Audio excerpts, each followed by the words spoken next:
ॐ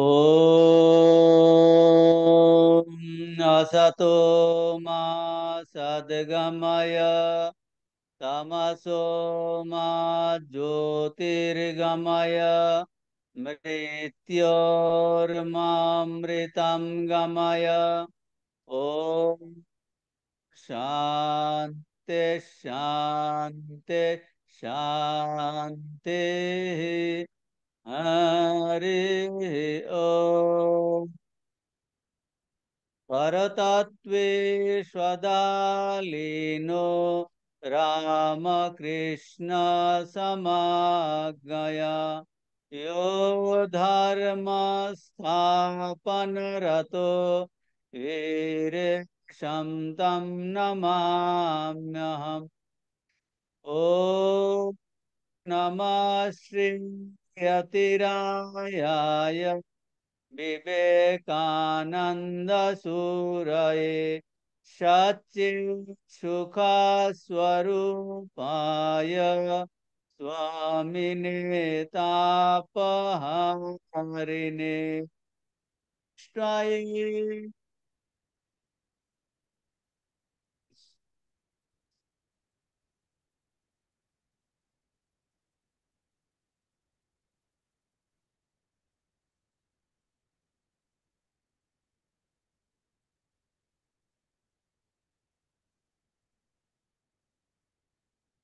তো আমাদের আলোচ্য বিষয় হলো স্বামীজির জ্ঞানযোগ লেকচারের গড ইন এভরিথিং, সর্ববস্তুতে ব্রহ্ম দর্শন।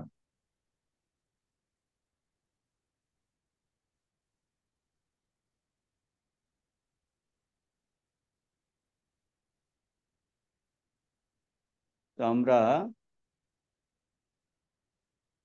যে আলোচনা চলছিল ইংরেজি বইয়ের 164 পেজ,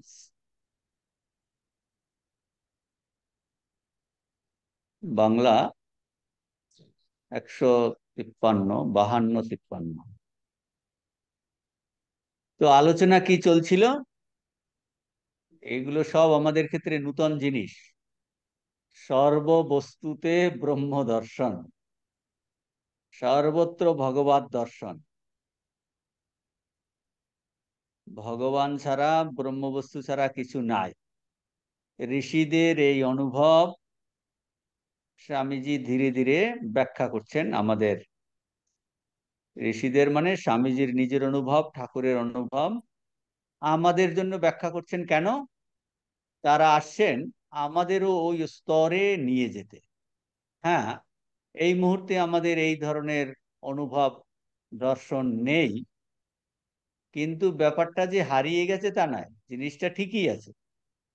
আমাদের ভুল ভ্রান্ত ধারণা দূর করে আমাদের মনটাকে তৈরি করছেন, করে করে ধীরে ধীরে ধীরে ধীরে আমাদের ওই অবস্থাতে নিয়ে যেতে চাইছেন। এই যে ভগবত বস্তু, আমরা তো ভুলেই আছি ব্রহ্ম বস্তু। এই অবতার পুরুষ আসেন, মহাপুরুষরা আসেন এই সংবাদটা নিয়ে, যাতে আমরাও সেই তত্ত্বের উপলব্ধি করতে পারি। সেটা একদম সত্য বস্তু, যেন আমরা হারিয়ে ফেলেছি। সেইটাকে হারিয়ে ফেলে আমরা ভুল চিন্তাধারা করছি, সেই হিসাবে জীবনটা চালনা করছি। এটার জন্য স্বামীজি একটা শব্দ ব্যবহার করেছেন, কনজেকচার। আমরা ইংরেজি শব্দ কনজেকচার শব্দটা ইউজ করেছেন। 164 পৃষ্ঠার একদম উপরের লাইনে আছে, দেখবেন, have conjecture because your conjecture was based আপন এ ভেরি পার্শিয়াল এক্সপিরিয়েন্স। এইটা আমরা আলোচনা করেছিলাম। কনজেকচার খুব সুন্দর শব্দ।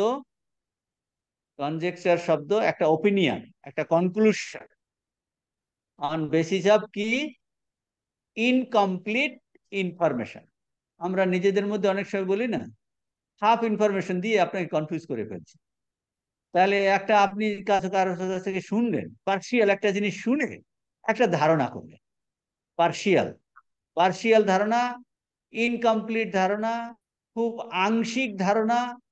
বলছে এইটা নিয়ে বলছেন আমরা জগৎ সম্পর্কে আমাদের যে ধারণা, আমাদের চিন্তাধারা, আমাদের ব্যবহার, আমাদের পারসেপশন, বলছে এটা একটা কনজেকচার।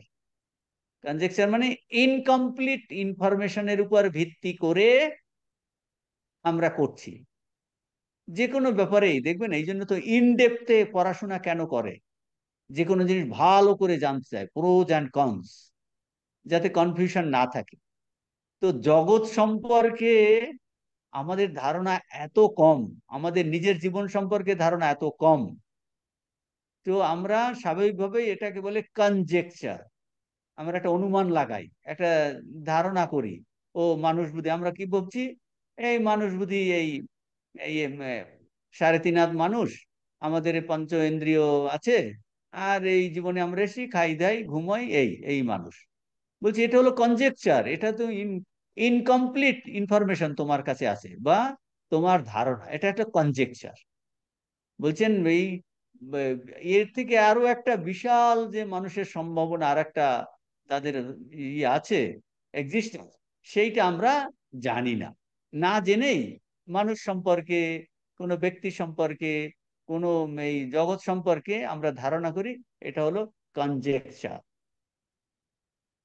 আমাদের যে এই ধারণা অনুমান, এটা কি based on very partial experience, আংশিক অনুভব, আংশিক ডাটার উপর নির্ভর করে। আপনার কাছে পুরো ডাটা নেই আমাদের সম্পর্কেই। ইভেন সায়েন্সের দিক দিয়েও যদি আপনি দেখেন, আমাদের ব্রেইনে যে কত কি আছে আমরা জানি না। কিন্তু আমাদের যে ডিএনএ, বলছেন সেইগুলোর আরএনএ ডিএনএ, কত জিনিস বলছে এখন পর্যন্ত ই করতেই পারেনি, ডিকোড করতে পারেনি, কত আছে। এবং শারীরিক দিক দিয়েও, কাজে আমরা জানি না কিছু, খুবই কম জানি, খুবই কম জানি। বড় বড় বৈজ্ঞানিকরা বলে যে আমরা কিছুই জানি না, সামান্য অংশ জানতে পেরেছি, সামান্য।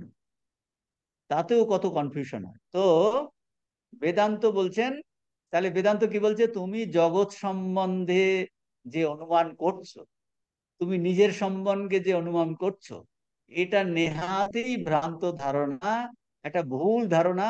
বলছি সেই ভুল ধারণাটা থেকে ত্যাগ করো। তোমার অনুমান কিসের উপর, আমাদের অনুমান কিসের উপর?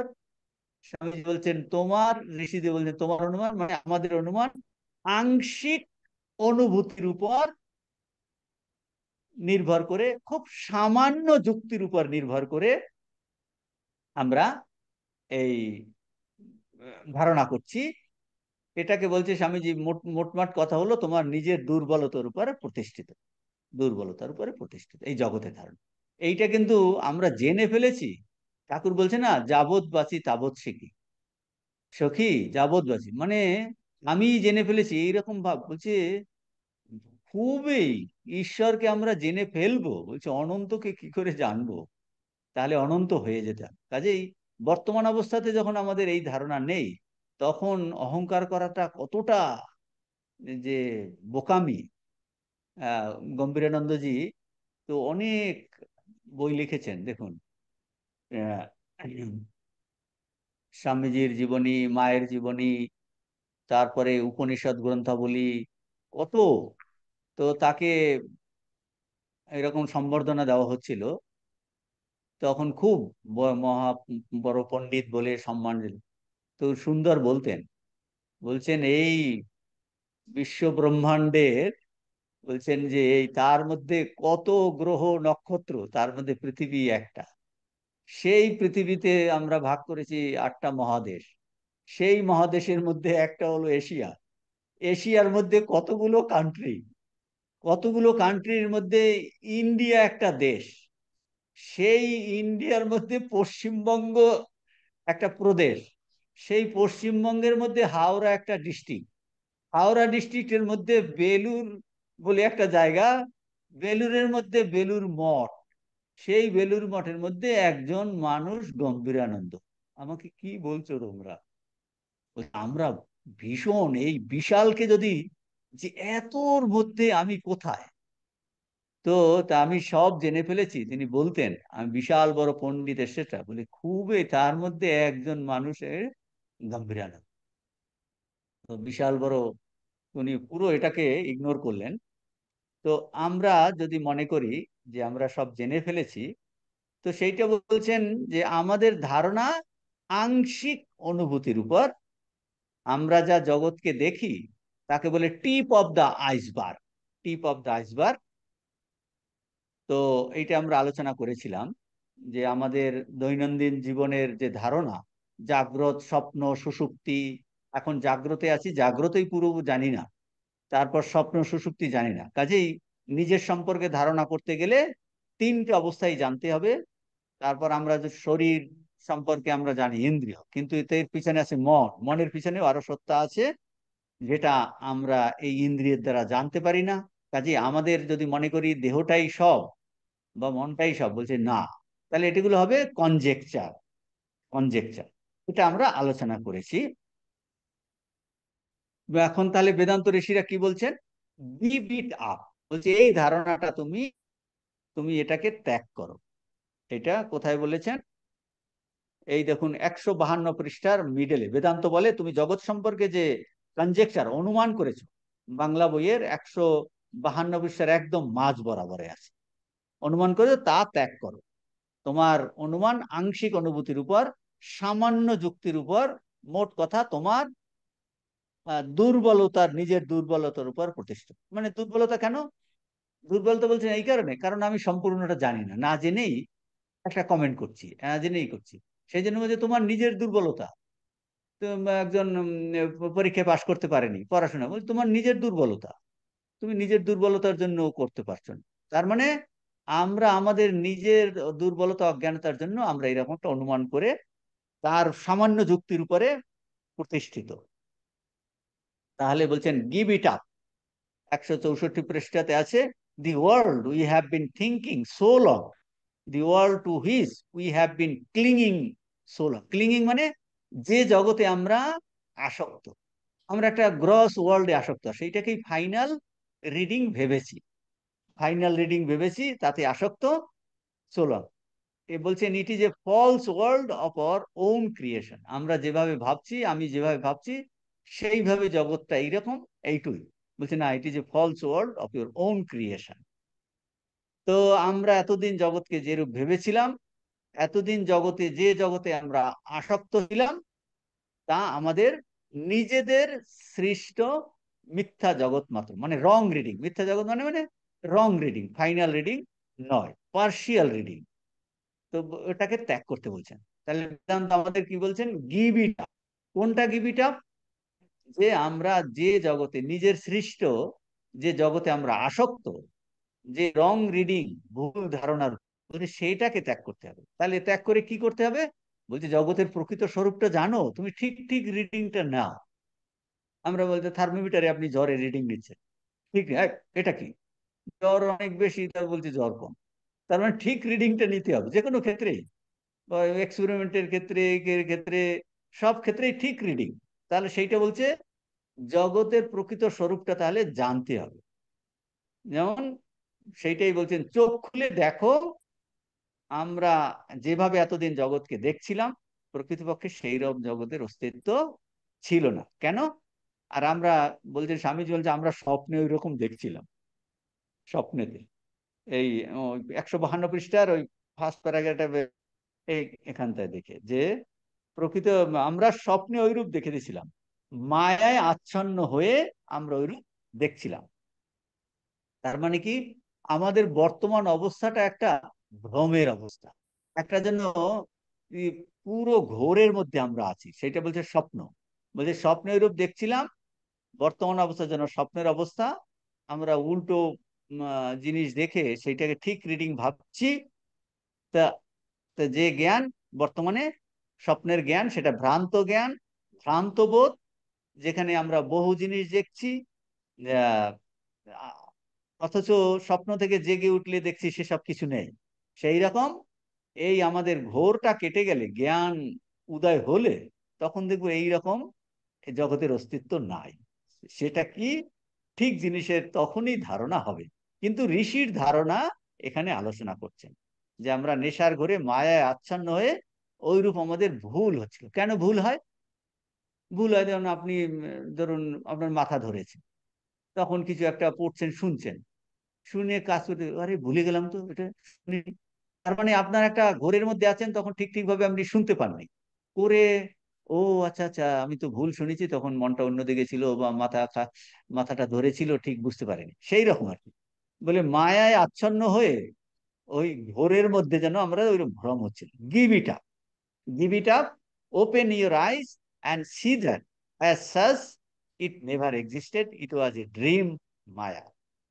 তো স্বামীজি অন্য জায়গায় বলছেন এই মনটাই হলো মায়া, এই অশুদ্ধ মনটাই বলছে দেশ কাল নিমিত্ত, আমাদের যে স্পেস টাইম স্পেস কজেশন, দেশ কাল নিমিত্ত, কজেশন মানে নিমিত্ত, দেশ কাল নিমিত্ত, বলছে এটা ওই মায়ার জগতের মধ্যে, এটা বলছে এর মধ্যে আমরা থেকে ওই রকম সেইটা থেকে ওঠাটাকে বলছেন চোখ খোলা। আমরা ঘুম থেকে উঠে যেমন চোখ বন্ধ থাকে খুলি, তা বলছে এই যে মায়ায় আচ্ছন্ন ঘোরে আচ্ছন্ন থেকে জাগ্রত হওয়া মানেই বলছেন চোখটা খুলে দেখো, দৃষ্টি খুলে গেলে কি অনুভব হবে। অর্জুনকে যেমন ভগবান দিয়েছেন দিব্যম দাদামিতে চক্ষু, তো বলছে চোখ খুলে দেখো কি অনুভব হবে।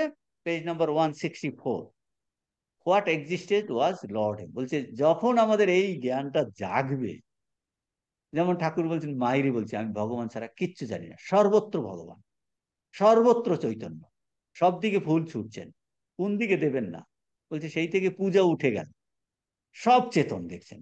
তাহলে হোয়াট এক্সিস্টেড দ্যাট, বলছেন দৃষ্টি খুলে গেলে কি হবে, বলছেন পেজ নাম্বার 164 ইংরেজিতে, what existed was the lord himself, lord himself. তো it is he who is in the child, it is he who is in the child, এই দেখুন পেজ নাম্বার 164 এর ফার্স্ট প্যারাগ্রাফের নিচের দিকে। তো it is he who is in the child, in the wife and in the husband. It is he who is in the good and in the bad. He is in the sin and in the sinner. He is life and in death. কি কথা বলছেন ঋষির অনুভব, অনন্তকাল ধরে এক প্রভুই আছেন, ধরে এক প্রভুই একমাত্র বিদ্যমান, তিনি কোথায়, এখন যেহেতু আমাদের এই অভিজ্ঞতা আছে বহুত্ব, সেইগুলোকে দিয়ে বলছেন, তাহলে তিনি সন্তান সন্ততির মধ্যে আছেন, তিনি স্ত্রীর মধ্যে আছেন, তিনি স্বামীতে আছেন, তিনি ভালোই আছেন, তিনি পাপে, তিনি পাপীর মধ্যে, তিনি হত্যাকারীতে, তিনি জীবনে, তিনি মরণে রয়েছেন। তো দৃষ্টি ভুলে গেলে কি বলছেন, বলছে দেখা যাবে এক তিনি সর্বত্র আছেন। এরপর স্বামীজি বলছে এ ট্রিমেন্ডাস অ্যাসারশন ইনডিড, বলছে ভীষণ প্রস্তাব বটে, এটা তো ভীষণই বটে, আমরা পড়ছি, এটা বলছে ওই অনুভব হলে শিউরে উঠবো, বলছে এটা একটা ট্রিমেন্ডাস অ্যাসারশন ইনডিড, ভীষণ প্রস্তাব বটে। বলছেন কিন্তু বেদান্ত এটাই প্রমাণ করতে চায়, এটাই শিক্ষা দিতে চায়, এটাই প্রচার করতে চায়। বেদান্ত এইটা প্রমাণ করতে চায়, এটা শিক্ষা দিতে চায়, এটা প্রচার করতে চায়। আর এখানেই বেদান্তের শুধু এটাতেই তো শুধু বেদান্তের আরম্ভ। তো এর কথা বলছেন যে অনন্তকাল ধরে সেই প্রভুই আছেন, ভীষণ প্রস্তাব বটে।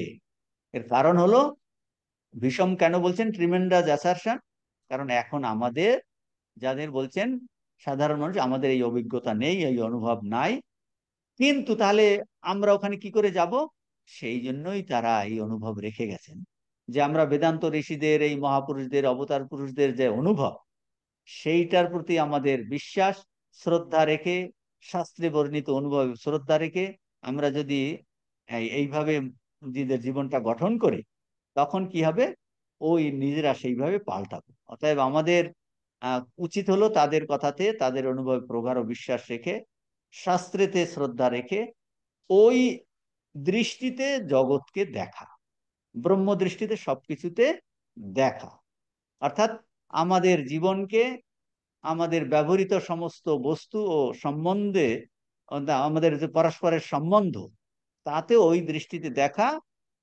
সেটাকে বলে রিডিফাইন্ড আওয়ার লাইফ, নিজেদের জীবনকে নূতন দৃষ্টিতে সংজ্ঞায়িত করা। যেমন ঠাকুর বলছেন না, ঈশ্বর, যেমন একটা এক্সাম্পল, ঠাকুর বলছেন কি, ঈশ্বরকে জানার নামেই জ্ঞান, এক জ্ঞানেই জ্ঞান, বহু জ্ঞান অজ্ঞান। আর তাহলে এক জ্ঞানে ঈশ্বরকে জানা। আগে আমাদের মাস্টার মশাই ভাবছিলেন কি, বই পড়লে জ্ঞান হয়, কিন্তু ঠাকুরের কাছে এসে জানলেন না, বই পড়লে জ্ঞান হয় না। সেটা তার ধারণাটা চেঞ্জ করছে, দেখুন। বই বলছে, সেই ধারণা চেঞ্জ করছে, তার মানে ঠাকুরের কথাতে বিশ্বাস রেখে, ও বইতে বহুত জ্ঞান হচ্ছে, সেই জ্ঞান জ্ঞানই নয়। এক জ্ঞানী জ্ঞান, ঈশ্বরের জ্ঞানী জ্ঞান, ঈশ্বর এক বস্তু। তাহলে মাস্টার মশাই কি করলেন, তার ধারণাকে পরিবর্তন করছে। ও, আগে আমি ভাবছিলাম বোধহয় বই পড়ে জ্ঞান হয়, সেইটাই জ্ঞান। বলছে না, এটা জ্ঞান নাম। এই এইরকম বহুত জ্ঞান, এটা জ্ঞানই নয়। এইটা হলে নূতন দৃষ্টিতে দেখার উপদেশ দেন ঠাকুর। আরো ঠাকুর, আমরা এগুলো অনেকবার আলোচনা করেছি। নূতন দৃষ্টিতে দেখুন, আমরা বলছি আমি অমুকের সন্তান, আমি অমুকের এই, তা ঠাকুর কি বলছেন, কি ভাববে, আর সন্তান। দেখুন, এটা নূতন দৃষ্টিতে, ওই যে বললো না, রিডিফাইন, সেই দৃষ্টিতে দেখা। এই যে স্বামীজি বলছেন সব ব্রহ্ম দৃষ্টিতে দেখা, ঠাকুর ওইগুলো ওইভাবে বলেছেন, যে কি, আমি তার সন্তান। তাহলে, ও আচ্ছা আচ্ছা, আমি আগে ভেবেছিলাম অমুক শ্রীযুক্ত অমুক তার সন্তান। তো বলছে হ্যাঁ, শরীরের জন্ম সেটা দিয়েছে, কিন্তু আমি আসলে ভগবানের সন্তান। আর কি, আমি কারো দাস নই, আমি ভগবানের দাস। আর কি, আর জ্ঞানীরা বলবে আমি মুক্ত স্বরূপ, নিত্য শুদ্ধ বুদ্ধ মুক্ত আত্মা। তাহলে আমি তার সন্তান, আমি তার দাস, আমি তার বন্ধু। তাহলে দেখুন, এগুলোকে বলে নূতন দৃষ্টিতে দেখা। নূতন দৃষ্টিতে, বা আমি সেই আত্মস্বরূপ, ব্রহ্মস্বরূপ। আগে কি ভাবতাম, আমি শরীর, আমি মন, আমি বুদ্ধি, আমি অমুকের সন্তান, অমুকের স্ত্রী বা স্বামী, বা অমুকের মা বাবা। তো এখন ঠাকুর বলছেন না, তারপর আমাদের যে ঘর বাড়ি গাড়ি আছে, বলছে তার বাড়ি তিনি দিয়েছেন। তো এইভাবে ঠাকুর নূতন দৃষ্টিতে দেখতে বলছেন। সর্বত্র ভগবত দর্শন ব্রহ্ম দৃষ্টিতে নিজেদের যে আমাদের দৈনন্দিন জীবনগুলো, সম্বন্ধগুলো ওই দৃষ্টিতে পাল্টে ফেলতে বলছে। তো তাহলে এই দেখুন, তাহলে দাস, এই পেজ নাম্বার 164 এর third paragraph, third Das we avoid the dangers of life and its evil. We avoid, কেন, আমরা তো দুঃখকে চাই না, জীবনে দুঃখকে চাই না, অশুভকে চাই না। বলছে, তাহলে বলছে উই ক্যান অ্যাভয়েড, কিভাবে, আমরা এইভাবে সর্বত্র ব্রহ্ম দর্শন করেই জীবনের বিপদ ও দুঃখ রাশি এড়াতে পারি, এড়াতে পারি। বলছে এড়াতে পারি, এটা বলছে ডু নট। এখন চট করে বলছেন ডু নট ডিজায়ার এনিথিং, হঠাৎ করে ডু নট ডিজায়ার এনিথিং কেন এলো? বলছে যেই সর্বত্র আমরা ব্রহ্ম দর্শন করছি, তখন আর আলাদা করে চাওয়ার কিছু থাকছে না। তো এই জন্য বলছেন do not desire anything, what আমরা, we can avoid danger of life and its evil. এখন স্বামীজি ব্যাখ্যা করতে যাচ্ছেন ইভিল, দুঃখ রাশি, কষ্ট কিভাবে আসে সেইটা ব্যাখ্যা করছেন। ওইটা খুব সহজ ব্যাখ্যা করছেন। বলছে আমরা দুঃখ রাশি এড়াতে পারি, কি কেন এড়াতে পারি, সর্বত্র ব্রহ্ম দৃষ্টিতে দেখে, সর্বত্র ব্রহ্ম দৃষ্টিতে দেখে আমরা দুঃখ রাশি এড়াতে পারি। এর হাইয়েস্ট এক্সাম্পল কি, ওই যে একজনে একটু বললো না, যে অসুস্থ হয়ে পড়েছে, সাধু, তাকে মেরেছিল রাজা। আহ, রাজা তার একজন লোককে খুব করে শাস্তি দিচ্ছিল। তখন সে সাধু এটা বলছে, তাকে রাজাকে বলছে তুমি কেন ওকে শাস্তি দিচ্ছ। রাজা রেগে মেগে তাকে মারলো না, মারলো, কথামৃতে গল্প আছে। তখন গিয়ে তার অন্যান্য যারা গুরু ভাই তারা এসে ধরে নিয়ে গেছে। তখন তাকে মাথায় জল দিল, হয়ে পড়েছে পুরো আনকনসাস। মাথায় জল দিল, তারপর একটু দুধ খাওয়াচ্ছিল। তখন জিজ্ঞেস করছে যে কে দুধ খাওয়াচ্ছে, বলছে যে আমাকে মেরেছিল সেই আমাকে দুধ খাওয়াচ্ছে। বলছে এটা তার অনুভব। তাহলে কি, এখন দেখুন, সর্বত্র যদি ব্রহ্মদৃষ্টি হয়, তাহলে আর শত্রু থাকছে না। এই জন্য স্বামীজি কি বলছেন, thus we avoid the danger of life and its evil, by এই ব্রহ্ম দর্শনের মাধ্যমে এটা হতে পারে। এখন বলছেন সাধারণ ক্ষেত্রে আমাদের দুঃখ কেন আসে, দুঃখ কষ্ট কেন আসে সেইটা বলছেন। Do not desire anything what makes us miserable. ওই যে আগে বলছেন এইভাবে আমরা দুঃখ কষ্ট এড়াতে পারি, তা এখন স্বামীজি বলছেন what makes us miserable, simply বলছেন desire. Desire, you desire something and the desire is not fulfilled, the result is distress. তাহলে নো ডিজায়ার, নো সাফারিং। তাহলে আমরা, স্বামীজি বলছেন আমরা সর্বত্র ব্রহ্ম দর্শন করে জীবনের বিপদ দুঃখ রাশি এড়াতে পারি।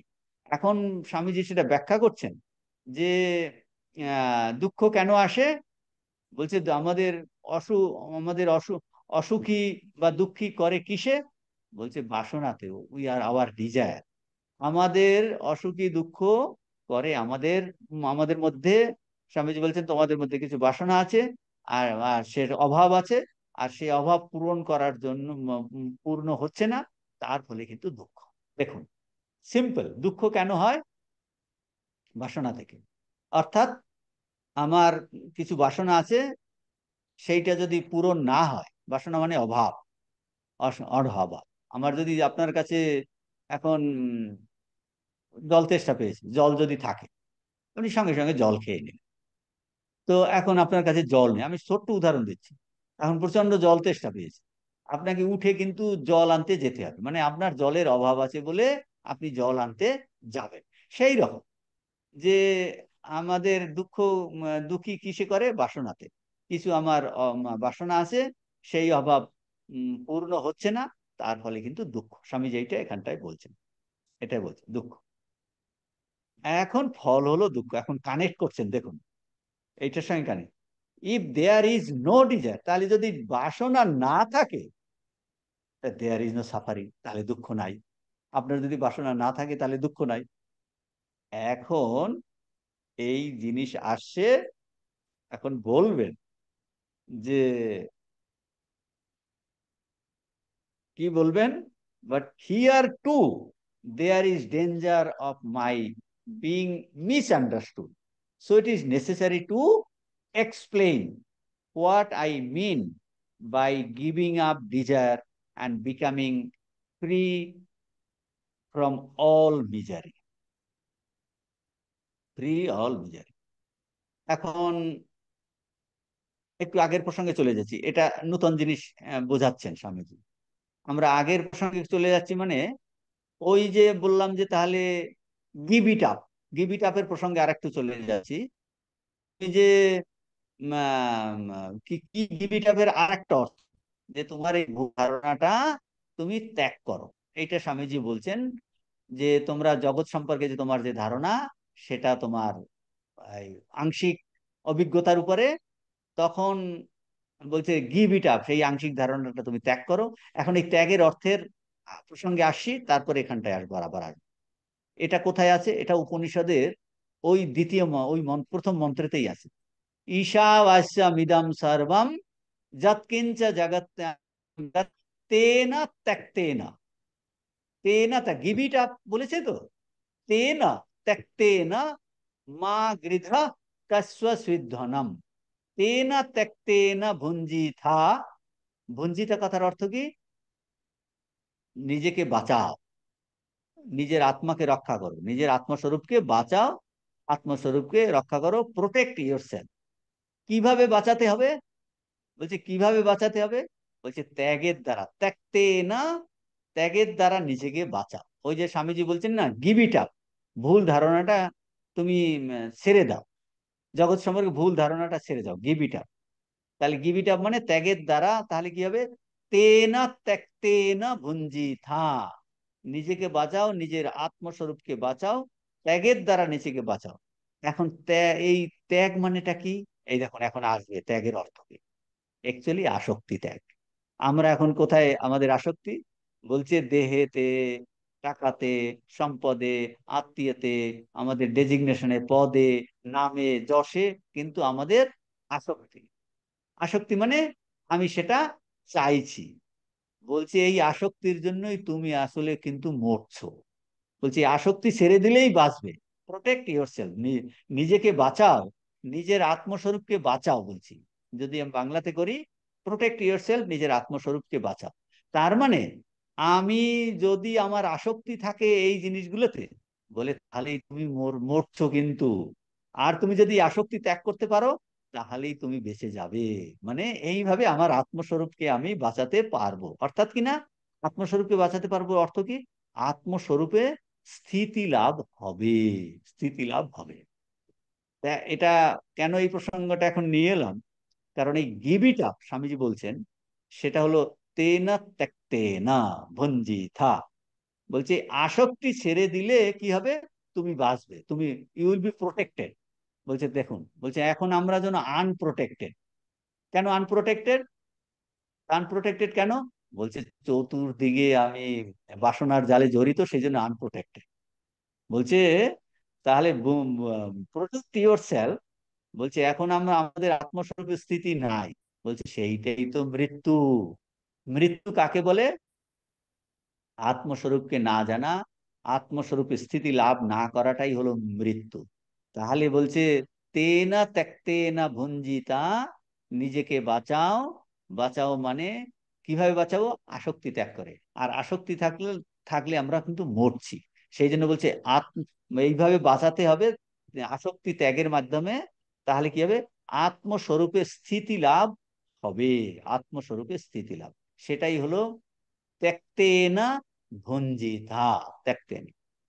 এখন আমরা ওই যে 164 পৃষ্ঠার লাস্ট ওই প্রসঙ্গটা আসি, একটু ওই গিভ ইট আপটা আলোচনা করে নিলাম একটু।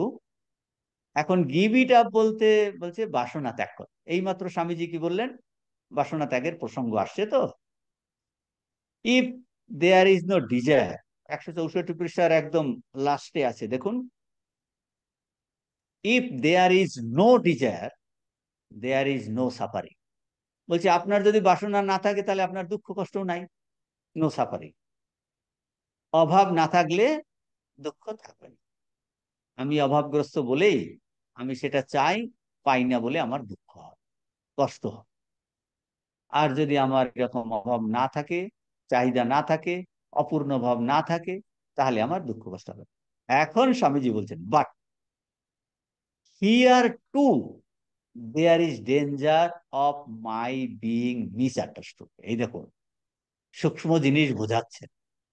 এইটাই উপনিষদ বলছেন, এইটা এই ব্যাখ্যা স্বামীজি এত সুন্দর দিচ্ছেন।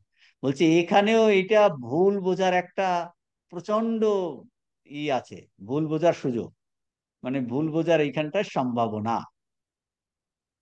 যখন আমরা এই বাসনা ত্যাগ করব তখন কি হবে? বলছেন বাসনা ত্যাগ করলে মানে কোনো অভাব নাই, কোনো বাসনা নাই, নো দুঃখ। এখন স্বামীজি বলছে এখানে বাসনা ত্যাগের অর্থ ব্যাখ্যা করছেন, কারণ এটাতেও ভুল বোঝার সম্ভাবনা আছে। বাসনা ত্যাগের অর্থ বলছেন, বলছেন the walls have no desire. মানে স্বামীজি চেয়ার বলেছেন, the chair has no desires. Chair বলুন, টেবিল বলুন, ওয়াল বলুন, have no desire and they never suffer. আপনি টেবিল, আপনি যে টেবিলে বসে আছেন তাকে জিজ্ঞেস করুন, টেবিলটা যে যে চেয়ারে বসে আছেন বইটাকে জিজ্ঞেস করুন তুমি সাফার করছো কিনা। বলছেন the chair has no desire. তো চেয়ার, টেবিল, ওয়ালের, দেয়ালের কোনো ডিজায়ার নাই। দে নেভার সাফার, ডিজায়ার নেই তাহলে সাফারও করে না, সাফারও করে না। True, but they never evolve. বুঝতে পারছেন? It is always a wall, it is always a chair, it is always a table. টেবিলেই থাকবে, চেয়ার চেয়ারেই থাকবে, দেয়াল দেয়ালেই থাকবে। দেয়ালের কোনো বাসনা নেই, দেয়াল বলুন, চেয়ার বলুন, কখনো দুঃখ ভোগ করে না, কোনো কষ্ট ভোগ করে না। কিন্তু দেয়াল বা চেয়ার, সেই চেয়ারেই থাকবে, দেয়ালই থাকবে। এখন স্বামীজি বলছেন দেখুন, দেয়ার ইজ গ্লোরি, ইংরেজিটা দেখুন 165 পৃষ্ঠার ফার্স্টেই আছে। There is glory in happiness, there is a glory in suffering. If I may dare to say so, there is a utility in evil too. সুখ ভোগের ভিতরেও এক মহান ভাব আছে। আর দুঃখ ভোগের ভিতরেও মহান ভাব আছে। যদি সাহস করে বলা যায়, স্বামীজি বলছেন, তাহলে এটাও বলতে পারি যে দুঃখেরও উপকারিতা আছে। দেখুন, খুব সুন্দর জিনিস বলছেন, দুঃখেরও উপকারিতা আছে, দুঃখেরও উপকারিতা আছে। কারণ কোন কানেকশনটা আপনারা বুঝতে হবে। যেমন এখন মা বলছেন, দেখুন এখন মায়ের কথার ব্যাখ্যা পাবে। মা বলছেন দুঃখ ভগবানের দান, মানে তার উপকারিতা আছে, এটার মহান ভাব আছে। এইটা একটা যদি জিনিস আমরা নিতে পারি, দুঃখ কষ্ট কার জীবনে না আছে? প্রত্যেকের জীবনেই আছে দুঃখ কষ্ট। ও আচ্ছা, দুঃখেরও একটা মহান ভাব আছে। বলছে সুখের যেমন একটা মহান ভাব আছে, সুখ ভোগের, বলছে দুঃখেরও একটা মহান ভাগ আছে, যে সুখ, সুখ ভোগের ভিতরে মহান ভাব, দুঃখ ভোগের ভিতরে মহান ভাব। স্বামীজি বলছেন আমরা সবাই জানি, কি জানি, দুঃখ থেকে কি মহৎ শিক্ষা হয়। স্বামীজি বলছেন না, জীবনে শত শত আমরা কাজ করেছি, পরে মনে হয় না করলেই ভালো ছিল। তাহলে আপনাকে দুঃখ এই শিক্ষা দিল কিনা? দুঃখ কষ্ট আপনাকে এই শিক্ষা দিল কিনা? ও আচ্ছা আচ্ছা, আমাকে এই রকম না করলেই ভালো ছিল। কিন্তু তাহলে কি এই ভালো ছিল এইটা আমরা মনে করছি, কিন্তু স্বামীজি বলছেন তাহলেও ওই সব কাজ আমাদের মহান শিক্ষকের কাজ করেছে। Have been great teachers, have been great teachers. The great lesson in misery we all know. There are hundreds of things we have done in our lives which we wish we had never done, but which the same time have been greater teachers. Greater teachers, এটা মহান বলছেন, have been greater teachers. তো greater teachers, এটা তারা মহান শিক্ষকের কাজ করেছে। স্বামীজি তখন নিজের সম্বন্ধে বলছেন, নিজের সম্বন্ধে বলছেন, বলছে কিছু ভালো কাজ আমি করেছি বলে আমি আনন্দিত। আমি বলছি কিছু ভালো কাজ করেছি বলে আমি আনন্দিত, আবার অনেক খারাপ কাজ করেছি বলে, করেছি বলেও সুখী। বিকজ, সেটা তো খারাপ কাজ করেছি বলে সুখী বলছেন কেন? Because every one of them has been a great lesson. প্রত্যেকটি আমাকে মহৎ শিক্ষা দিয়েছে। দেখুন, সুখকে আমরা চাই, সুখ ভোগ চাই, বলছে এটাও মহান ভাব। দুঃখ ভোগ করছি, বলছে এটাও মহান ভাব। কারণ দুঃখ আমাকে শিক্ষকের কাজ করেছে। আর বলছেন অনেক মহাপুরুষদের জীবনীতে দেখা যায়, বলছে সুখের থেকে দুঃখ এই যে গ্রেটার টিচার। স্বামীজি কর্মযোগের প্রথম চ্যাপ্টারেই, এই প্রথম প্যারাগ্রাফে এইগুলো আলোচনা করেছেন, যে মহান যারা great personality of the world, বলছে তাদের দুঃখ। স্বামীজির নিজের অভিজ্ঞতা বলছেন, যে কত এত বিশাল বড় ঘরের সন্তান, যে কি তার বাবা উকিল, 1000 টাকা মাসে খরচা করতেন, মা হঠাৎ করে দেখছে কিছুটি নেই, ধার দেনাতে ভর্তি, ঘরে খাবার নেই, খাওয়াতে পারছে না। একের পরে এত ট্যালেন্টেড ছেলে তখনকার দিনের, কিন্তু একটা চাকরি পাচ্ছেন না, দাঁড়ে দাঁড়ে ঘুরে বেড়াচ্ছেন। তো বলছেন এই দুঃখে, বলছে মহান শিক্ষা। ঠাকুর তাকে শেখাচ্ছেন যে মানুষের কত দুঃখ কষ্ট, নিজে ওইটার মধ্য থেকে প্রত্যেকটা নিজে অনুভব করলেন। বলছে it has been a great lesson, প্রত্যেকটি বলছে মহৎ শিক্ষা দিয়েছে। I, as I am now, am the resultant of all I have done, all I have thought, every action and thought have had their effect, and these effects are the sum total of my progress. Sum total of, বলছেন 100, বাংলা বইয়ের 153 পৃষ্ঠায় নিজের অভিজ্ঞতা থেকে স্বামীজি বলছেন, বলছেন আমি এখন যা, আই, অ্যাজ আই অ্যাম নাও, আমি এখন যা তা আমার পূর্বকর্ম। 153 পৃষ্ঠার সেকেন্ড প্যারাগ্রাফ। আমাদের পূর্বকর্ম ও চিন্তার সমষ্টির ফলস্বরূপ। আমরা প্রত্যেকের ক্ষেত্রে এটা অ্যাপ্লিকেবল, প্রত্যেকের ক্ষেত্রে অ্যাপ্লিকেবল। আমরা এখন এখানে বসে এই ক্লাসে বসে আমরা এখন স্বামীজির জ্ঞান যোগ, এটাই আলোচনা আমরা শ্রবণ করছি। তো বলছি আমরা বর্তমান অবস্থাতে যা, সে আমাদের সমস্ত পূর্ব কর্মের রেজাল্টান্ট এফেক্টের জন্য আমরা এখন এই জ্ঞান যোগের ক্লাসে কিন্তু বসে আছি। বুঝতে পেরেছেন? কত জন্মের কত কর্মের করে করে করে করে করে করে আমাকে নিয়ে আসছে এই রেজাল্টান্ট এফেক্টে, আমরা এখন এখানে বসে আছি। বলছে আমি এখন যা, তা আমার পূর্ব কর্ম চিন্তা সমষ্টি। অন্যদিকে আরো গ্রেটার আকারে কি ব্যাখ্যা করা যায়? এই বর্তমান জীবনটা, বর্তমান জীবনে আপনি যে ঘরে জন্মগ্রহণ করেছেন, যে পরিবেশে, যে শিক্ষা দীক্ষা পেয়েছেন, যে সংস্কার হয়েছে, এগুলো কোথা থেকে এলো? বলছি আগের আমাদের গত গত যত জন্ম আছে, সেই জন্মেতে আমরা যে সমস্ত কর্ম করেছি, যে সমস্ত চিন্তা করেছি, সেই কর্মের তারপর ফল আমাদের মনের উপর প্রভাব বিস্তার করেছে, সংস্কার সমষ্টি হয়েছে, সেইটা করে করে করে করে আমাকে কিন্তু এই বর্তমান জীবনটা দিয়েছে। সেই ওই ফান্ড নিয়ে আপনি যেমন একটা ব্যবসা শুরু করছেন কিছু ফান্ড নিয়ে, কয়েক লক্ষ কোটি করে টাকা নিয়ে। বলছি আমাদের এই জীবনটা আমরা শুরু করেছি কি ওই আগের সমস্ত কর্মের ফল, চিন্তার ফল সমস্ত নিয়ে এই আমরা এই জীবনটা প্রারব্ধ কর্ম নিয়ে এটা শুরু করেছি। তাহলে আমরা হলাম রেজাল্টান্ট এফেক্ট অফ অল প্রিভিয়াস কর্মা। এইটার জন্য বলছে, এই জন্য বেদান্ত এটা বলে, বলছে এর জন্য কেউ দায়ী নয়। Man is the maker of his own destiny. আমি আমার জন্য দায়ী, আমার জন্য দায়ী। তাহলে স্বামীজি ওই জিনিসটা এখানে বলছেন, যে বলছেন যে প্রত্যেকটা কার্য ও চিন্তার একটি না একটি ফল আছে। আমরা এখন একটা কার্য করছি কি, আমরা এখন এই জ্ঞান যোগের এই বক্তৃতা স্বামীজির এটা শ্রবণ করছি, এটা একটা কার্য। বলছে এর একটা ফল আছে, কিন্তু ফল হবেই। কোথায় হয় ফল? বলছে আমার মনের উপর কি একটা দাগ কাটে, দাগ কাটে, কাটেই। আমরা হয়তো ভুলে যেতে পারি, কিন্তু এই চিন্তা, গত জন্মে হয়তো আমরা এরকম ক্লাস করেছিলাম, স্বামীজিকে পড়েছি, আরো পড়ার ইচ্ছা ছিল, আরো বলার ইচ্ছা ছিল। আমরা এই জীবনে এসে এখন জ্ঞান যোগ, আগে আগে তো আপনি জ্ঞান যোগের কাজ দিয়েই হাঁটতেন না, ওরে বাবা স্বামীজির জ্ঞান যোগে ধরবই না।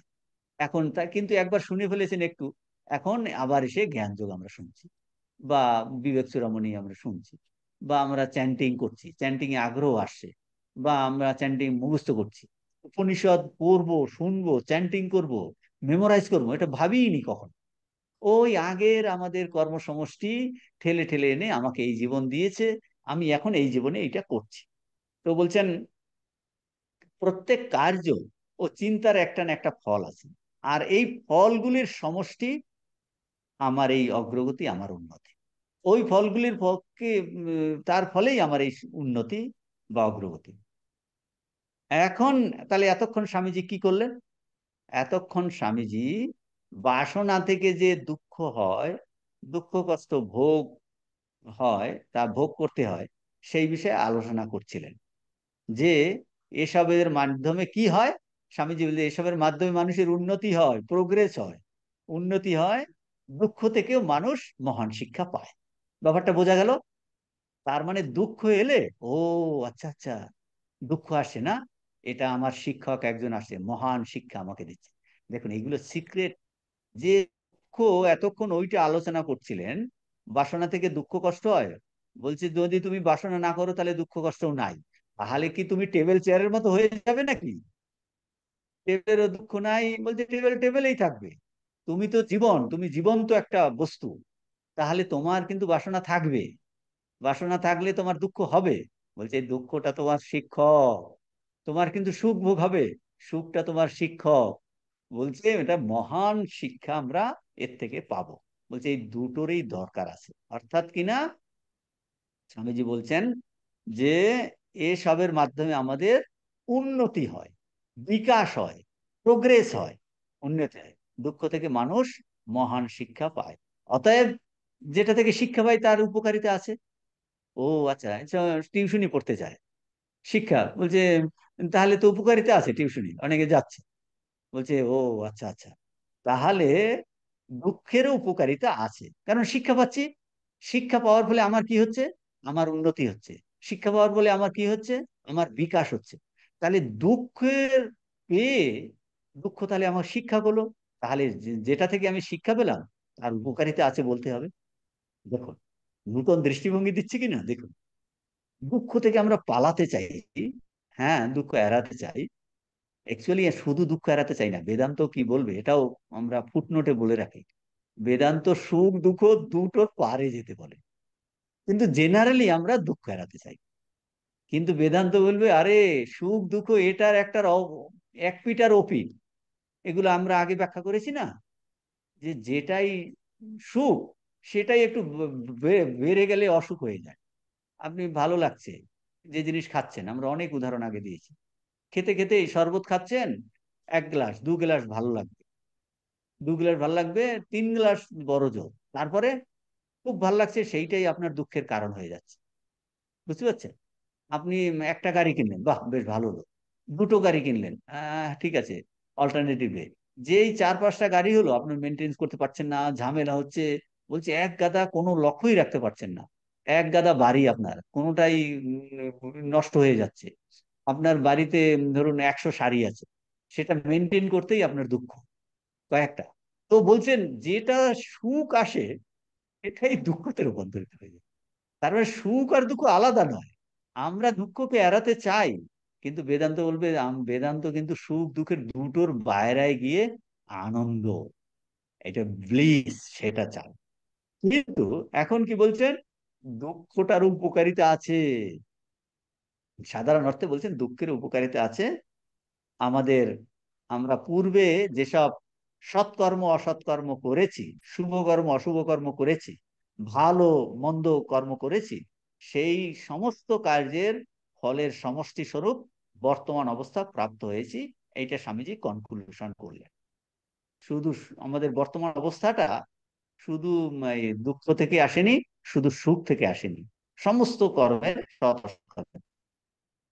তো তাহলে স্বামীজি বলছিলেন আগে, সর্বত্র ব্রহ্ম দর্শন করে আমরা বিপদ আর দুঃখ রাশি এড়াতে পারি। এটা না করে আমরা কিন্তু নিজেদের ওই সর্বত্র ব্রহ্ম দর্শন করছি না, এক বস্তু আছে এটা জানি না, উই আর কনজেকচার, আংশিক ভাবে ধারণা করে আমরা কি করছি, নিজেদের কিন্তু অভাবযুক্ত বলে মনে করছি, অভাবযুক্ত, অভাবগ্রস্ত বলে মনে করছি। তার জন্য আমাদের এই দুঃখ আসছে, দুঃখ আসছে অভাবগ্রস্ত মনে করার জন্য। তো এখন স্বামীজি বলছেন দেখুন, হম, কোনটায়, 153 পৃষ্ঠার সেকেন্ড প্যারাগ্রাফে, যে সেকেন্ড প্যারাগ্রাফের তৃতীয় লাইনে দেখুন, আমরা সকলেই বুঝি, বলছে আমাদের প্রত্যেকেরই আমাদের অভিজ্ঞতা আছে, আমাদের ধারণা আছে, কি বুঝি, বাসনা বড় খারাপ জিনিস। কিন্তু এখন এত আলোচনার পরে বাসনা ত্যাগের অর্থ বলতে, বুঝতে পারছেন তো? বাসনা ত্যাগের অর্থ বলছেন, বাসনা ত্যাগ মানে কি। বলছে বাসনা বড় খারাপ জিনিস, এরা আমরা সবাই জানে। হ্যাঁ, আমরা বলছি এত কিসের বাসনা, এ খালি চায়, অত কি। তো বলছি আমরা সবাই জানি বাসনা বড় খারাপ জিনিস, কিন্তু বাসনা ত্যাগের অর্থ কি, অর্থ ব্যাখ্যা করার জন্য স্বামীজি আগে কি বলছিলেন, যে আমরা তো দেখলাম দেয়ালে বা চেয়ারের, চেয়ার জড়বস্তু, তার কোনো বাসনা নাই। আর এখন স্বামীজি প্রশ্ন তুলছেন, খুব ইম্পর্টেন্ট প্রশ্ন তুলছেন, যদি বাসনা আমরা ত্যাগ করলাম, তাহলে যে দেহযাত্রা নির্বাহ হবে কি করে? How could life go, how could life go, বলে জীবনযাত্রা কি করে হবে, কি করে। খুব সুন্দর প্রশ্ন তুলেছেন, এইরকম আপনি আর কোথাও এই উপনিষদের মন্ত্রের ব্যাখ্যা পাবেন না। এই যে স্বামীজি ব্যাখ্যা করছেন না, এ কিন্তু শঙ্করাচার্যের আপনি ভাষ্য করে পাবেন না। এ বলছে বাসনা তেনা ত্যক্তে ভুঞ্জিথা, তেনা ত্যক্তে না ভুঞ্জিতার এই যে ব্যাখ্যা, বলছে ত্যাগ করব তাহলে আপনি জল খাবেন না, মাছ খাবেন না, বাজারে যাবেন না, খাওয়া দাওয়া বন্ধ, লাইট ফ্যান বন্ধ, গরমে ফ্যান চালাতে পারবেন না, গাড়িতে চলতে পারবেন না, এসি চালাতে পারবেন না, কোথাও ঘুরতে যাওয়ার দরকার নেই, খাওয়া দাওয়া সব কিছু বন্ধ করে দিয়ে কি করবেন? এই প্রশ্ন আসছে কিনা? তেনা ত্যক্তে না ভুঞ্জিত, তুলো সব ত্যাগ করো, মানে বাসনা ত্যাগ করো, বাসনা করলেই দুঃখ হচ্ছে। তাহলে ত্যাগের অর্থ কি? ত্যাগের অর্থ কি দেয়াল হয়ে যাওয়া? এইটা বলছেন যে আমরা দেখলাম যে হ্যাঁ, বাসনা করলে দুঃখ হয়, এটা আমরা সবাই জানি, সকলেই বুঝি, কিন্তু বাসনা ত্যাগের অর্থ কি? তাহলে এই বাসনা ত্যাগ করলে দেহযাত্রা কি করে নির্বাহ হবে, কি করে আমাদের জীবনটা চলবে? তাহলে জীবনটা পুরো সুইসাইড করতে ফেলতে হবে, আত্মহত্যা করতে হবে। It is a very very important question. This question raised by Swamiji Yugacharya, সপ্তর্ষি মণ্ডল থেকে এসে আমাদের হয়ে ঋষির উপনিষদের মন্ত্রের ব্যাখ্যা করতে গিয়ে এই পয়েন্টটা তুলছেন। কেন স্বামীজিকে পড়তে হবে? এই জন্য পড়তে হবে, একদম আমাদের হয়ে কথাটা বলছেন যে বাসনা ত্যাগের অর্থ কি, আর এই জীবনটা কি করে চলবে এই বাসনা ত্যাগ করলে। বাসনা ত্যাগ করলে জীবন, বলছেন এটাও ওই রকম হয়ে যাবে। কিরকম? ওই সেই মশা, মশা মারার জন্য মানুষ মারা, মশা মারতে গিয়ে একজনের গাইতে মশা বললো, এমন মারা মেরেছে মশাটাও মরলো আর লোকটাও মারা গেল, লোকটাও মারা গেল। বলছে এটাও কি সেই রকম মশা মারার মতো, মশা মারার জন্য মানুষ মারা নয়? বাসনাকে সংহার করো, বাসনা তার সঙ্গে বাসনাযুক্ত মানুষটাকেও মেরে ফেলো। এই দেখো, ইমিডিয়েটলি আপনাদের মনে আসবে মা বলেছেন নির্বাসনা হলে এক্ষুনি হয়। দেখুন এর অর্থ এখন তো গভীরে বুঝতে হবে। তাহলে কি মা সুইসাইড করতে বলছেন? আপনাকে সংসার করতে বারণ করছেন? এত মা মা আমরা করছি, মা এত ভালোবাসেন, সংসারে থেকে সব করতে বলছেন, মায়ের কত কাছে প্রার্থনা। তাহলে মা বলছেন নির্বাসনা হলে এক্ষুনি হয়, এক্ষুনি হয় মানে মুক্ত হয়ে যাব, সর্বোচ্চ ব্রহ্ম দর্শন হবে। তাহলে মা আপনাকে সুইসাইড করতে বলছেন নাকি? বাসনা গিয়ে একটা জ্বরের মতো হতে বলছেন? হ্যাঁ, এইটা দেখুন কত গভীর অর্থ। সিম্পলি বাসনা ত্যাগ করা, আপনি যদি গভীরভাবে চিন্তা করেন কি এর অর্থ হতে পারে, কি এর অর্থ হতে পারে, অনেক লেভেলে এর অর্থ দাঁড়াবে। কেন এগুলো পড়তে হবে, জানতে হবে যে জীবনে কত কিছু বোঝার জানা, যে তাহলে বলছেন বাসনা যুক্ত লোকটাও মেরে ফেলতে হবে। কিন্তু মার কথা আপনি নেন একদম ফেস ভ্যালুতে। মা বলছে নির্বাসনা হলে এক্ষুনি হয়। আপনি বলবেন না না আমি বাসনা করব, আমার এক্ষুনি দরকার নাই, একটা অর্থ করে নিলেন আপনি। আপনি একটা অর্থ বললেন, না না মায়ের কথাটা তো আমি এই মুহূর্তে নিতে পারছি না, মা আমার তো অনেক বাসনা আছে, তাহলে এক্ষুনি দরকার নেই, পরে হবে। একটা সাধারণ অর্থ করে নিল, সাধারণ অর্থ করে নিয়ে তাহলে পরে হবে মানে কতদিন পরে? এই জীবনে নাই, পরের জীবনে। পরের জীবনে আবার বলবেন না মা আজকে হবে না, পরে দেখা যাবে। তারপর বলবেন না, তাহলে মা কি করব, আমার বাসনা তো 1 কোটি বাসনা, তাহলে মা আমি একটা বাসনা ত্যাগ করি, কোনটা ত্যাগ করব? সেই চিন্তা করতে করতে আপনার জীবনটা শেষ। তাহলে বাসনা ত্যাগের অর্থটা কি? বাসনা ত্যাগের অর্থটা কি? বলছেন এর সমাধান হলো, দেখুন, তোমার যে বিষয় সম্পত্তি থাকবে না তা নয়। বাংলাটায় আমরা পড়ছি, ইংরেজিও আছে, দেখুন। হ্যাঁ, page number 165, 165, second paragraph. We all understand, এটা বাংলাতে আমরা, we all understand that desires are wrong, যে বাসনা খারাপ, এটা আমরা বুঝি, বুঝি বাসনার মাধ্যমে যত আমাদের ঝামেলা বাড়ছে। বুদ্ধদেব বলেছে না, তানহা তৃষ্ণা, বলছে এই তৃষ্ণার জন্যই তো আমাদের এত দুঃখ। ওই যে আর্য সত্য, দুঃখ আছে, দুঃখের কারণ আছে, দুঃখের দুঃখ নিবারণ হয়, আর দুঃখ নিবারণের উপায় আছে। তাহলে দুঃখ আছে, দুঃখের কারণ কি বুদ্ধদেব বলছেন? তৃষ্ণা, তানহা, ডিজায়ার। তো এই দেখুন বলছেন যে আমরা বলছি ডিজায়ার্স আর রং, কারণ নির্বাণ পেতে হলে দুঃখ ডিজায়ার ত্যাগ করতে হবে। বলছে what is meant by giving up desire, how could life go on, it would be the same suicidal advice, killing the desire and the man too. The solution is this. এই দেখো এখানটায়, তাহলে দুঃখের এই যে সলিউশন ইজ দিস, এর সমাধান হলো এই, খুব ইম্পর্টেন্ট জিনিস, এটা খুব মনে রাখার জিনিস। Solution is this, not that you should not have property, আপনার ধন সম্পদ থাকবে না তা নয়। Not that you should not have things which are necessary, যেগুলো আমাদের দৈনন্দিন জীবনে দরকার সেগুলো আপনি রাখবেন না তা নয়। And things which are even luxury, আপনার কিছু ঐশ্বর্য লাক্সুরিও আছে, সেটা থাকবে না তা নয়।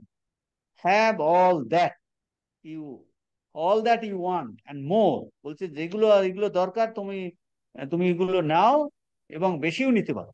Only know the truth and realize it. সেই ট্রুথটা কি, রিয়েলাইজটা কি বলবেন।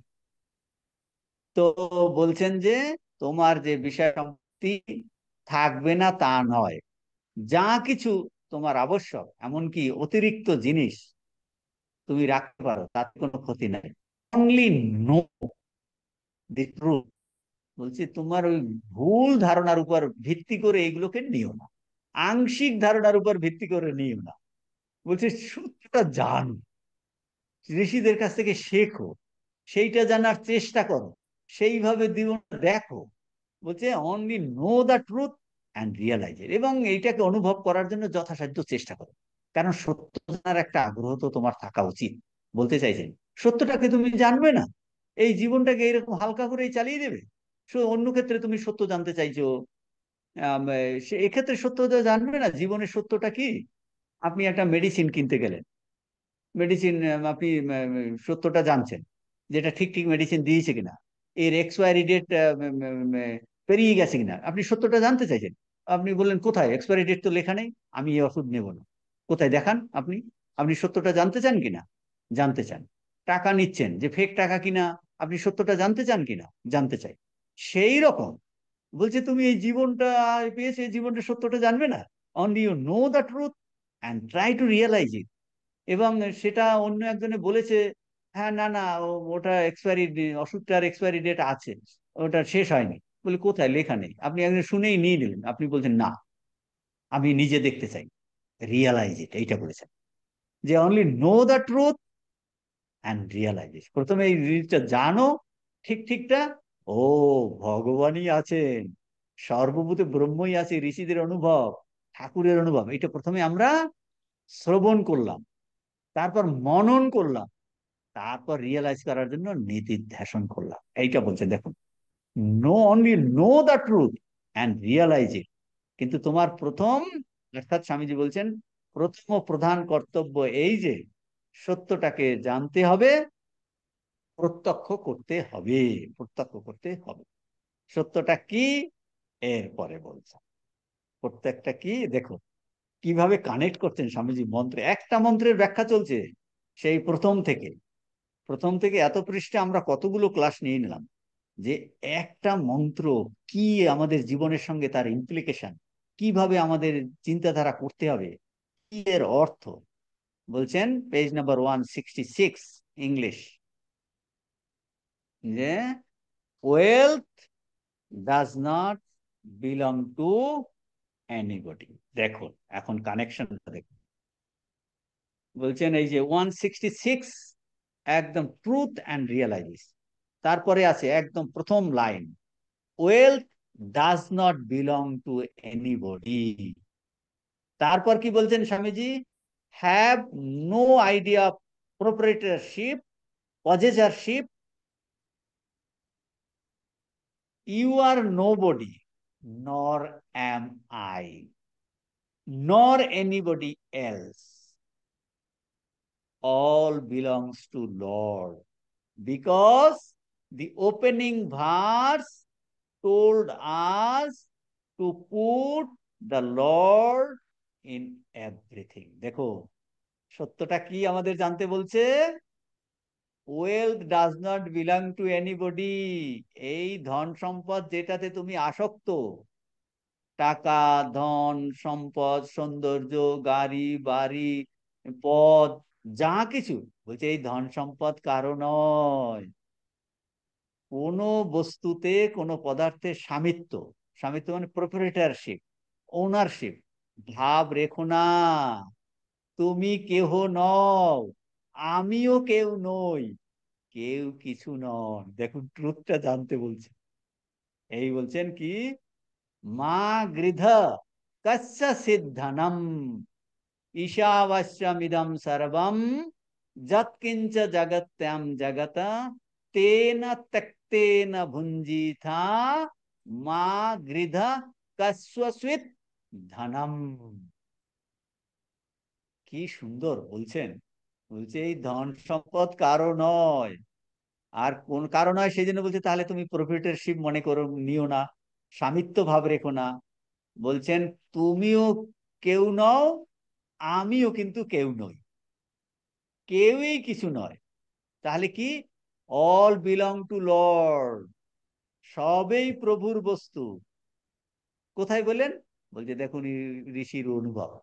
ঈশোপনিষদের প্রথম মন্ত্র, ঈশাবাস্যামিদং সর্বম যৎকিঞ্চ জগত্যাম জগত। প্রথম শ্লোকে বলা হয়েছে ঈশ্বরকে সর্ববস্তুর মধ্যে স্থাপন করো। এইটা দেখুন কানেক্ট কিভাবে করেছে। তাহলে সর্বত্রই যদি ঈশ্বর থাকে, ঈশ্বর, তাহলে আমার আর কি আছে বলুন?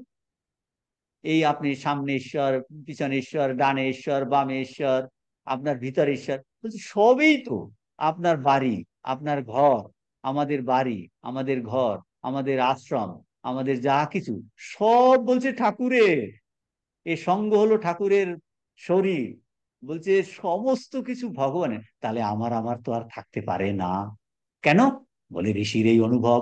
বলছি উপনিষদ ঋষি এইটা বলছে আমাদের, আমাদের এইভাবে শিক্ষিত করছেন যে তেনা ত্যক্তেনা ভুঞ্জিতা। বলছে তুমি আসক্ত হবে কিসে? তোমার কি আছে? আমিও কেউ নয়, তুমিও কেউ নয়, কে কেউই কিছু নন।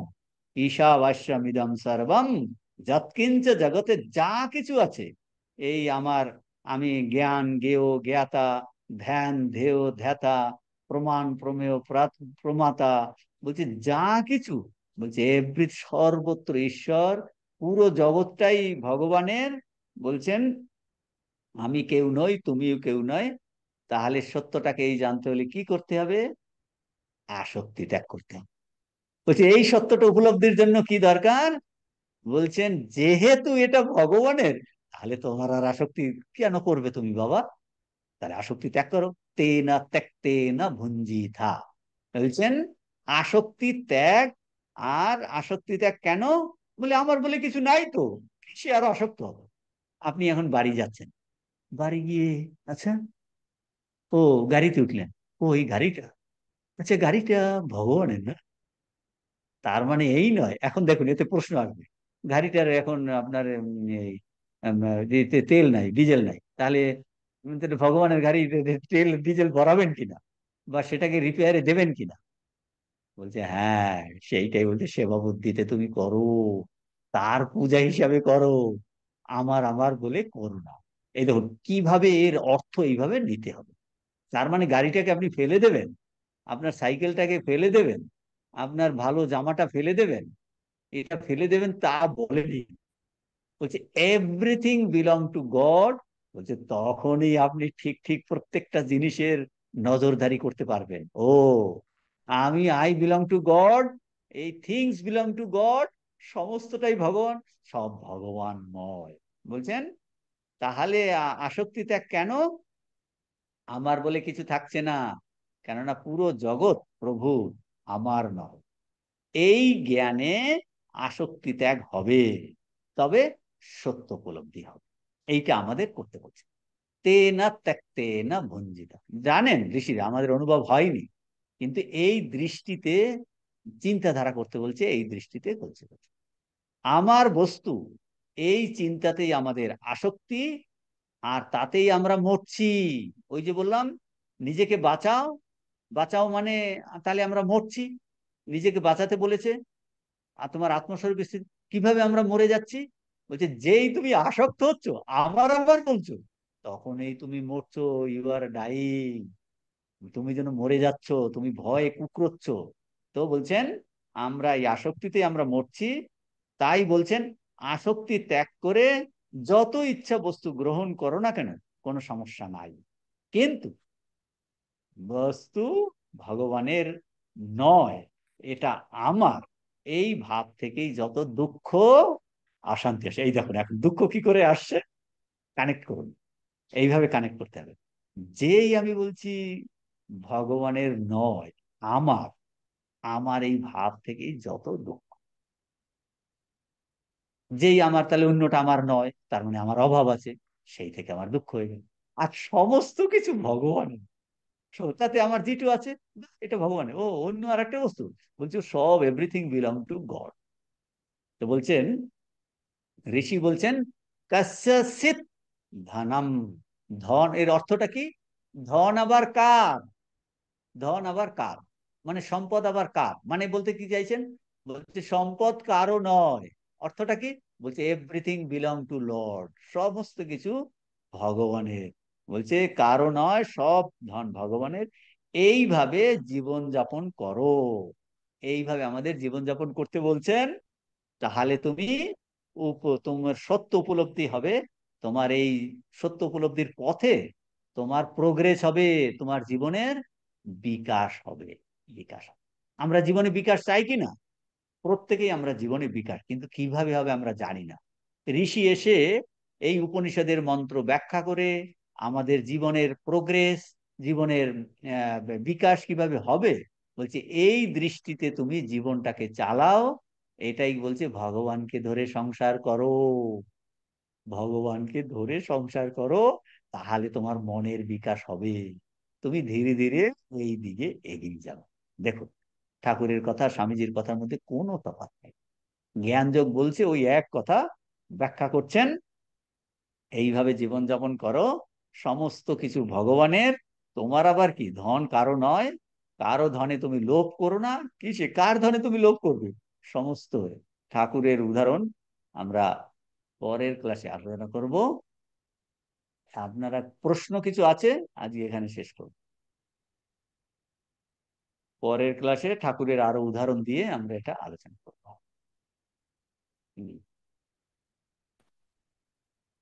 না মহারাজ, আপনার একটা কোশ্চেন খুব মানে খটোমটো লাগছে। আপনি বললেন সর্বভূতে ব্রহ্ম দর্শন করলে পরে আর দুঃখ থাকবে না, কিন্তু সেটা তো কনসেপ্টটা আসছেই না মহারাজ, সবার মধ্যে কি করে আসেন, কারেক্ট। তো আসছে না, কিন্তু আসার জন্যই তো এই এখন শেখাচ্ছেন আমাদের। আপনি এই অলিম্পিকে যে 100 মিটার রেস, সেটা আসছে কি আপনার দেওয়ার জন্য? আপনি উপযুক্ত হয়েছেন? না, না। কিন্তু আপনি রোজ দৌড়াচ্ছেন কিনা? ধরুন আপনি করতে চাইছেন, তাহলে রোজ চেষ্টা করছেন কিনা? আপনি যদি চেষ্টা কোনো কালে না করেন, কোনো ক্ষেত্রে আপনি অলিম্পিকে যেতে পারবেন? পারবেন না। আপনি যদি চাকরির ইন্টারভিউ না দেন, কোনো কালে সাকসেস হতে পারবেন? কয়েকটাতে ফেল করেছেন, করে করে অভিজ্ঞতায় আপনি পেলেন। বাচ্চা ছেলেরা হাঁটছে, মা তাকে হাঁটাচ্ছে, হাঁটছে তো পড়ে যাচ্ছে, কান্নাকাটি করছে, সেই জন্য মা তাকে হাঁটাবে না? হাঁটাবে। বলে এটা প্র্যাকটিস করতেই হবে। আপনি সাঁতার কাটছেন, জল খাচ্ছেন, নারকেল দিয়ে এই করে জল খাচ্ছে, খেয়ে দে। সাঁতার শিখতে হলে আপনাকে ওইভাবে করতে হবে। সেই জন্য সর্বভূত ব্রহ্মদর্শন হচ্ছে না, কারেক্ট। সেই জন্য ঋষি শেখাচ্ছে জীবনটাকে কি দৃষ্টিতে আমরা দেখি, কি দৃষ্টিতে আমরা ব্যবহার করি, কি কিভাবে চিন্তা করলে ওইটা আমরা করতে পারবো, সেইটাই তো এই মন্ত্রের ব্যাখ্যা করছে। বুঝতে পারছেন কি না? এখন যদি আপনি এটা না নেন, তাহলে তো আপনাকে এই জড় জগৎ নিয়ে ওই আমি এটা চাই, এটা চাই, এ দুষ্টু লোক, এ খারাপ লোক, এইভাবে করে ওই জীবনটা ওই যেমন গড্ডালিকা প্রবাহে চলছে। বলছে সেটা তো তোমাদের একদম, তুমি দুঃখ কষ্টে জ্বালাতে জর্জরিত হয়ে যাচ্ছ। আমি তোমাকে একটা পথ শেখাচ্ছি, যাতে কিন্তু তুমি আনন্দতে থাকবে। এই তথাকথিত বস্তুর দুঃখ কষ্ট থেকে বাইরে একটা আনন্দময় জীবন আছে, সর্বভূত ব্রহ্ম দর্শন। সেটা কি করে হবে, সেটা ঋষি ব্যাখ্যা করছে। সর্বভূতে আর কোনো প্রশ্ন কারো? সর্বভূতে ব্রহ্ম দর্শনের কথা মানে সবার মধ্যে শোনা আমি যাচ্ছে আছি। না, সাউন্ড কমে যাচ্ছে। সর্বভূতে ব্রহ্ম দর্শন মানে সবার মধ্যে আমিই আছি, তাই তো?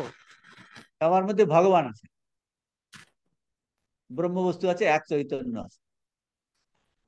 আর ব্রহ্ম, ভগবান, দেবতা, ঈশ্বর এগুলো তো আলাদা না একই? আলাদা কিছু না, সেটা হলো চৈতন্য স্বরূপ, এক চৈতন্যই আছে।